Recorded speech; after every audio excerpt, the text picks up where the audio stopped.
اعوذ باللہ من الشیطان الرجیم، بسم اللہ الرحمن الرحیم۔ نہج البلاغہ، خطبہ نمبر 227۔ بے شک اللہ کا خوف ہدایت کی کلید اور آخرت کا ذخیرہ ہے، خواہشوں کی ہر غلامی سے آزادی اور ہر تباہی سے رہائی کا باعث ہے۔ اس کے ذریعے طلبگار منزل مقصود تک پہنچتا ہے اور سختیوں سے بھاگنے والا نجات پاتا ہے اور مطلوبہ چیزوں تک پہنچ جاتا ہے۔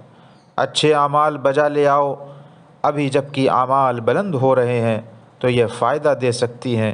پکار سنی جا رہی ہے، حالات پرسکون اور کرامن کاتبین کے قلم رواں ہیں۔ ذوف و پیری کی طرف پلٹانے والی عمر، زنجیر پا بن جانے والے مرض اور جھپٹ لینے والی موت سے پہلے اعمال کی طرف جلدی کرو، کیونکہ موت تمہاری لذتوں کو تباہ کرنے والی، خواہشات کو مقدر بنانے والی اور تمہاری منزلوں کو دور کر دینے والی ہے۔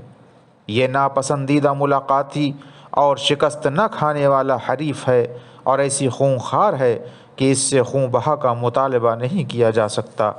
اس کے پھندے تمہیں جکڑے ہوئے ہیں اور اس کی تباہ کاریاں تمہیں گھیرے ہوئے ہیں اور اس کے تیروں کے پھل تمہیں سیدھا نشانہ بنائے ہوئے ہیں، اور تم پر اس کا غلبہ و تسلط عظیم، اور تم پر اس کا ظلم و تعدی برابر جاری ہے، اور اس کے وار کے خالی جانے کا امکان کم ہے۔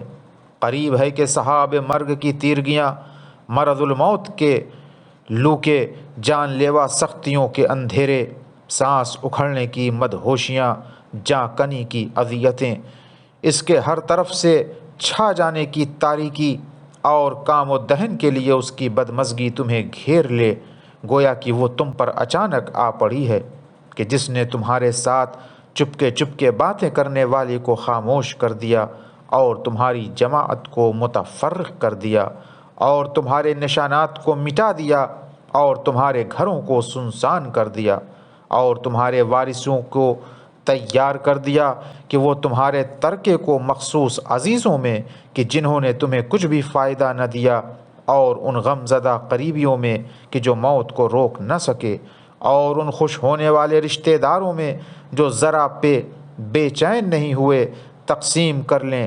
لہٰذا تمہیں لازم ہے کہ تم سعی و کوشش کرو اور سفر آخرت کے لیے تیار ہو جاؤ، اور سر و سامان کو بھی مہیا کرو، اور زاد راہ مہیا کر لینے والی منزل سے زاد فراہم کر لو۔ دنیا تمہیں فریب نہ دے جس طرح تم سے پہلے گزر جانے والی امتوں اور گزشتہ لوگوں کو فریب دیا، کہ جنہوں نے اس دنیا کا دودھ دوہا اور اس کی غفلت سے فائدہ اٹھا لے گئے، اور اس کے گنے چنے دنوں کو فنا اور تازگیوں کو پژمردہ کر دیا۔ ان کے گھروں نے قبروں کی صورت اختیار کر لی، ان کا مال ترکہ بن گیا۔ جو ان کی قبروں پر آتا ہے اسے پہچانتے نہیں، جو انہیں روتا ہے اس کی پرواہ نہیں کرتے، اور جو پکارے اسے جواب نہیں دیتے۔ اس دنیا سے ڈرو کہ یہ غدار، دھوکے باز اور فریب کار ہے، اور یہ فریب دینے والی اور پھر لینے والی ہے، لباس پہنانے والی اور پھر اتروا لینے والی ہے۔